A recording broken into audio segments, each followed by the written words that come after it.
What's going on, everybody? Welcome back to the channel. Today I've got two for you. We've got Donkey Kong, we've got Diddy Kong. Let's see what's going on. Let's check it out. Now tuning into the encountered culture.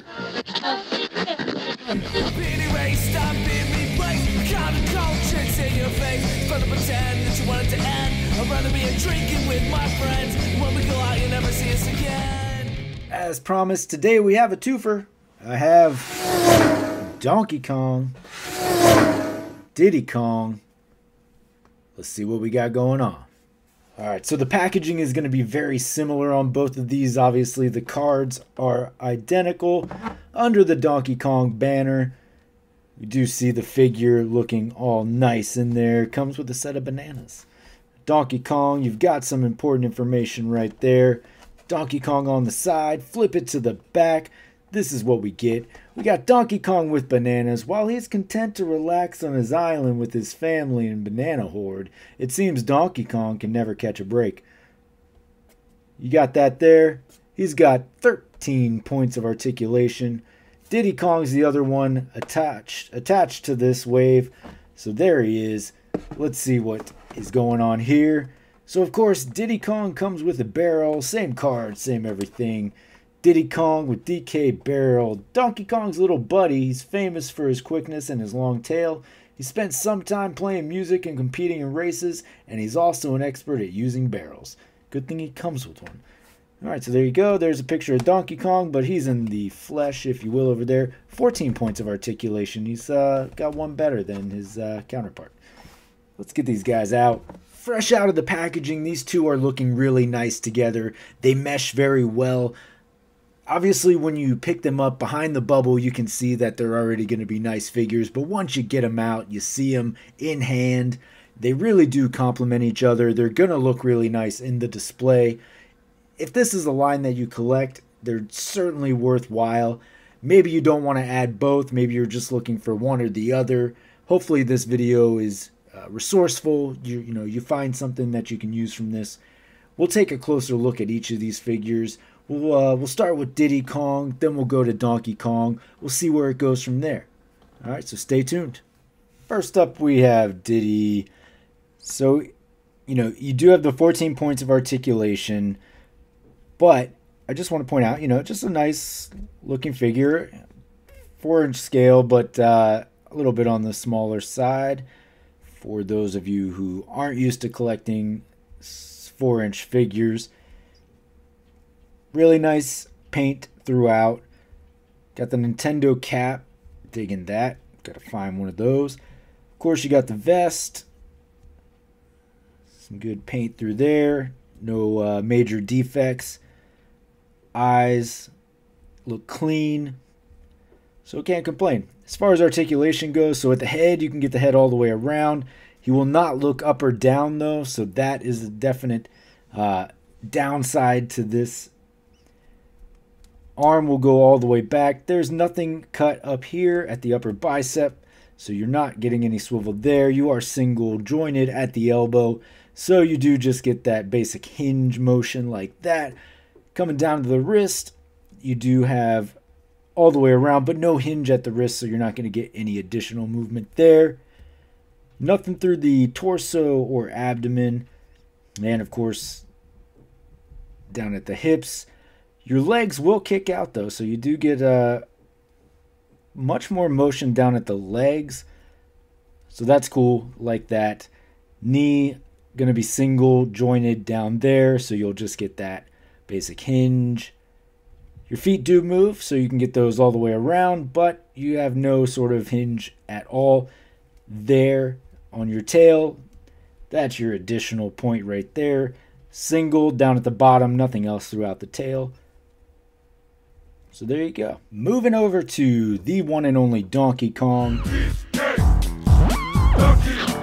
As far as your articulation goes, you do have a good amount of motion. He's a little bit bigger, right? So you do get a good amount of motion up at the shoulder area. Of course, you can get that to go all the way around. You do get that single joint at the elbow there.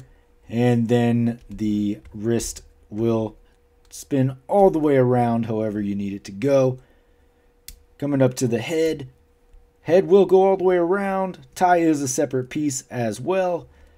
Looking up, sure. Looking down, not so much. Come down to the legs. You do get that kick out there. Pretty good as far as like out and up, but nothing going back.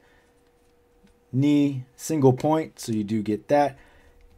And then, of course, the feet will move on their own. And there does seem to be a little bit more wiggle as far as those are concerned, so you can get just a little bit more movement out of those.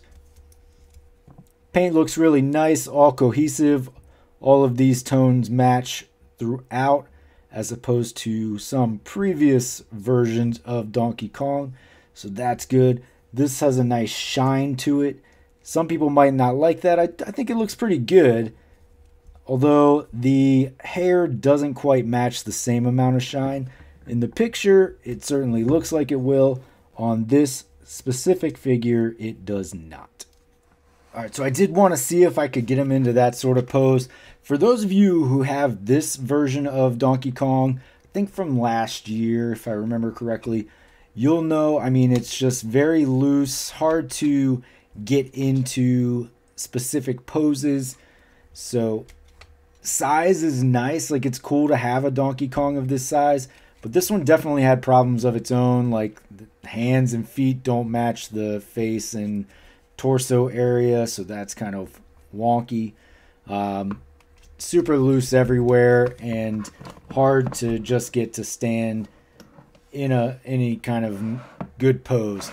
This one though, obviously different scale, so different audience, different needs, if you will.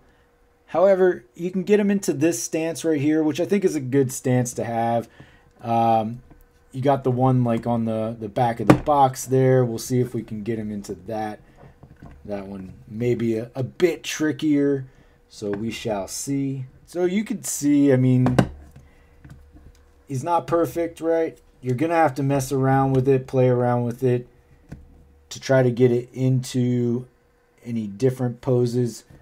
But the joints are definitely better on these ones. I think in general, for the most part, with like these 4-inch scale Jakks figures,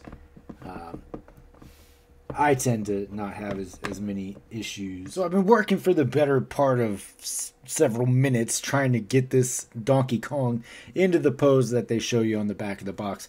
It's not impossible, but certainly a bigger pain than it needs to be. Donkey Kong is going to be a little bit top heavy, so finding that center of gravity is really key. You will have to tilt the feet a little bit more than you probably suspected. And is it perfect? No. But you can eventually finagle it into that pose. This is something that does bother me with action figures in general. Like, they show you this pose on the back of the figure, and then it's just very difficult, or sometimes totally impossible, to get your figure into that pose without the extra help of stands or I don't know, like museum tack or all sorts of additional remedies, right? So certainly not perfect, but not an altogether loss, right? And I would say for Diddy, it's I don't know, I won't say impossible, but certainly much more difficult to try to get him in the pose suggested on the back of his box. The arm just doesn't get straight enough to give you that leverage, nor is it stiff enough to help out. So good luck. For your size comparison for Donkey Kong, I do have him backed up against the Jakks Pacific Mario 4-inch scale, so you have an idea of how this Donkey Kong is going to scale against any of your 4-inch Marios, if that's something that you're concerned about or looking for more information on. There you go. There is your Mario and Donkey Kong. And then for your Diddy Kong size comparison, again, here he is backed up against your 4-inch scale Mario. They are fairly close in height, so this is a much closer comparison. Donkey Kong being a little bit bigger in stature and size. Not by much, but certainly noticeable. Diddy, on the other hand, being much more close to the height of Mario. So that'll give you an idea if you want to know how Diddy's going to stack up against Donkey Kong if you're still looking to add Diddy to your collection. Or vice versa even. Alright folks, so there you have it. There is your Donkey Kong and Diddy Kong from Jakks Pacific. This is they're coming out. Some of you may have had these for a little while now, but we just found them, so absolutely happy to add them to the collection. Are there areas for improvement? Sure. This is a smaller line of figures though, so the articulation is always going to be limited. You're not necessarily collecting these for that specific reason. You're collecting because you like the world of Nintendo, right? So they do that. They hit the nail on the head as far as that part goes. Nice looking figures, certainly cohesive, so like that. The only major gripe here is that it's pretty difficult to get either of them in their poses on the back of the box. So I don't know. I guess depending on how you're going to pose these in your display, that might be the area where you find that you are least satisfied. We'll just put it that way, right? Okay, figures, they are what they are. They are what you'd expect them to be. Paint looks great on them, though. The colors look very nice. Both of them match together, so they will look good side by side in your display. Let me know what you think about them down in the comments below. But I just want to say I appreciate you for checking out the video, hanging out this long if you did. Just want to say thanks for that. Of course, if you are on Instagram, you are on Whatnot, feel free to check it out over there as well. Most importantly, though, don't forget to hit that like and subscribe below. And until next time, take it easy. I'm being erased, I'm being replaced. Counterculture in your face. It's fun to pretend that you want it to end. I'd rather be a drinking with my friends. When we go out, you'll never see us again.